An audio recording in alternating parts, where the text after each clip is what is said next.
நேற்றுக்கும் fried rice தான் பண்ணேன். ரொம்ப பிடிச்சிருக்குன்னு அதே பண்ண சொல்லியிருக்காங்க இன்றைக்கும். அதாவது வித்தியாசமாக நான் செய்கிறேன்.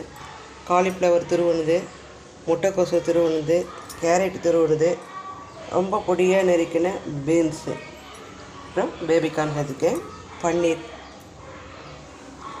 புதினா. நேற்றுக்கு பட்டாணி, கேப்சிகம் இதெல்லாம் போட்டேன். இன்றைக்கி அதெல்லாம் எல்லாமே வேறு போட்டிருக்கேன். வாங்க இப்போ நம்ம செய்யலாம். பன்னீரை நெய்யில் நல்லா பொன்னிறமாக வறுத்துடுவோம்.